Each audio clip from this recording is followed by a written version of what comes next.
Hi friends, welcome to கடாய் சமையல். இன்றைக்கி நம்ம மோர் குழம்பு தான் செய்ய போகிறோம். இது வந்து ரொம்பவே சிம்பிளாக செய்யக்கூடிய ஒரு குழம்பு அண்ட் டேஸ்ட்டு ரொம்பவே நல்லாயிருக்கும். வாங்க அதை எப்படி செய்கிறதுன்னு பார்க்கலாம். அதுக்கு முன்னாடி நம்ம சேனலை சப்ஸ்கிரைப் பண்ணாதவங்க சப்ஸ்கிரைப் பண்ணிக்கோங்க அண்ட் கூடவே உள்ள பெல் சிம்பலையும் கிளிக் பண்ணிக்கோங்க. இன்றைக்கி நான் சௌ காயில் தான் மோர் குழம்பு செய்ய போகிறேன். அதுக்காக ஒரு சின்ன காய் வந்து தோல் சீவிட்டு கட் பண்ணி வச்சுருக்கேன். அரை முடி தேங்காய் துருவல். பெரிய தேங்காவாக இருந்தால் நீங்கள் அதில் பாதி மட்டும் எடுத்துக்கோங்க. நான் சின்ன தேங்காய்ங்கிறனால அரை முடி எடுத்துட்டேன். காரத்திற்கு 5 பச்சை மிளகாய், 1 டேபிள் ஸ்பூன் சீரகம், 1 துண்டு இஞ்சி, மஞ்சள் தூள், 3 டீஸ்பூன் துவரம்பருப்பு வந்து நான் 10 நிமிஷத்துக்கு முன்னாடி ஊற வச்சுருந்தேன்.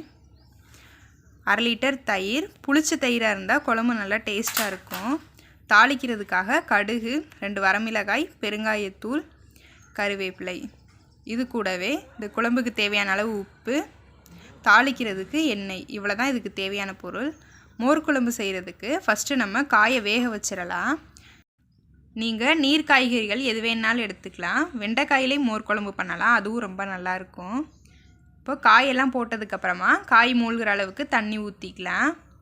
இது கூடவே 1/2 டீஸ்பூன் மஞ்சத்தூள் ஆட் பண்ணிக்கோங்க. கொஞ்சமாக உப்பு ஆட் பண்ணிக்கலாம். உப்பு போட்டதுக்கப்புறமா ஒரு தடவை நல்லா கலந்து விட்டுருங்க. கலந்து விட்டு ஒரு மூடி போட்டு காயை நல்லா வேக விடுவோம். காய் வந்து 90% குக் ஆகியிருக்கணும். காய் வேகிறதுக்குள்ளே நம்ம மோர் குழம்புக்கு தேவையான பேஸ்ட் அரைச்சி எடுத்துடலாம்.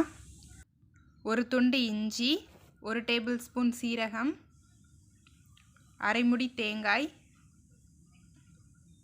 இது கூடவே 3 டீஸ்பூன் துவரம்பருப்பு, காரத்திற்கு 5 பச்சை மிளகாய் ஆட் பண்ணிக்கலாம். இதுக்கு காரம் கொடுக்கறது பச்சை மிளகாய் தான், அதனால் அவங்கவுங்க காரத்துக்கு ஏற்ற மாதிரி அட்ஜஸ்ட் பண்ணி சேர்த்துக்கோங்க. இதை ரொம்ப கொரகொரப்பாகவும் அரைக்கக்கூடாது, ரொம்ப வலுவலுன்னு அரைக்கக்கூடாது. மீடியமாக அரைச்சி எடுத்துக்கோங்க. நான் உங்களுக்கு அரைச்சிட்டு எந்த மாதிரி அரைக்கணும்னு காமிக்கிறேன். இந்த பதத்துக்கு அரைச்சி எடுத்துக்கோங்க. ஒரு 10 மினிட்ஸ் ஆயிடுச்சு. காய் வெந்துருச்சான்னு பார்ப்போம்.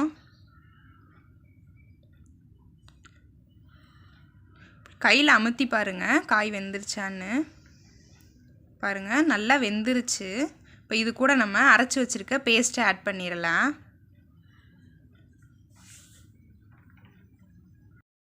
பேஸ்ட் ஆட் பண்ணிவிட்டு நல்லா ஒரு தடவை கலந்து விட்டுருங்க.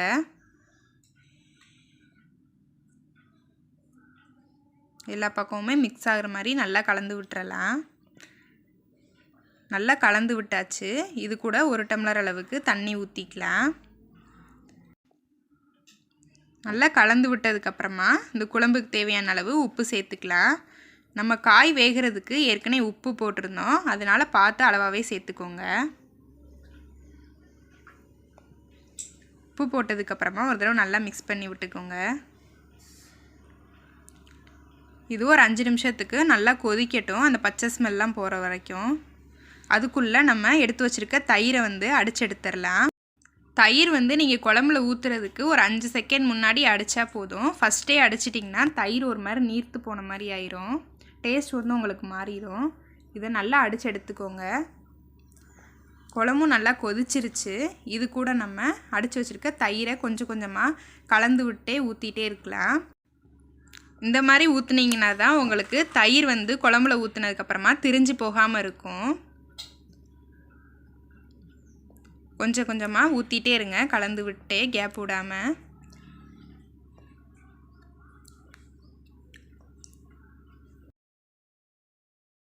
எல்லா தயிரையும் ஊற்றியாச்சு.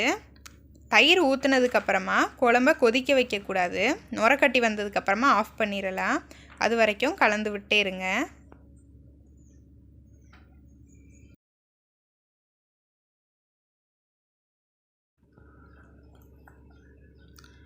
குழம்பு நல்லா நுரக்கட்டிருச்சு. அடுப்பு ஆஃப் பண்ணிடலாம். அடுப்பு ஆஃப் பண்ணிவிட்டு வேறு ஒரு அடுப்புக்கு மாற்றி வச்சுருங்க. ஹீட்டில் இருந்தால் உங்களுக்கு டேஸ்ட் வந்து மாறிடும்.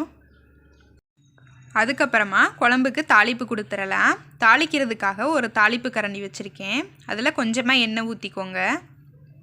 எண்ணெய் சூடானதுக்கப்புறம் நம்ம எடுத்து வச்சுருக்கிற கடுகு உளுந்து ஆட் பண்ணிடலாம். இது கூடவே 2 வரமிளகாய் வந்து கிள்ளி போட்டுக்கோங்க. வரமிளகாய் செவந்து வந்ததுக்கப்புறமா கருவேப்பிலை ஆட் பண்ணிக்கலாம். இது கூடவே எடுத்து வச்சுருக்கிற பெருங்காயத்தூளையும் சேர்த்துருவோம். இதெல்லாமே நல்லா பொரியட்டும். பொரிஞ்சதுக்கப்புறமா நம்ம இறக்கி வச்சுருக்கிற மோர் குழம்புல வந்து ஆட் பண்ணிடலாம். அவ்வளோதான், மோர் குழம்பு ரெடி. ஃபைனலாக மல்லித்தலை தூவி சர்வ் பண்ணிக்கோங்க. ரொம்பவே மணமாக இருக்கும். இதுக்கு வந்து நீங்கள் காரமாக ஏதாவது சைட் டிஷ் வச்சிங்கன்னா ரொம்பவே சூப்பராக இருக்கும். இதை நீங்கள் செஞ்சு ஒரு அரை மணி நேரம் கழித்து சாப்பிட்டிங்கன்னா டேஸ்ட் ரொம்ப நல்லாயிருக்கும். கண்டிப்பாக இதே மெத்தடில் நீங்களும் ட்ரை பண்ணி பாருங்கள். இந்த வீடியோ பிடிச்சிருக்கும்னு நினைக்கிறேன். பிடிச்சிருந்தால் லைக் பண்ணுங்கள், ஷேர் பண்ணுங்கள். மறந்துடாமல் நம்ம சேனலை சப்ஸ்கிரைப் பண்ணிக்கோங்க. அப்படின்னா தான் நான் போகிற வீடியோஸ் எல்லாமே உங்களுக்கு நோட்டிஃபிகேஷனாக வரும். நீங்களும் வீடியோ மிஸ் பண்ணாமல் பார்த்துட்டே இருக்கலாம். தேங்க்யூ ஃபார் வாட்சிங்.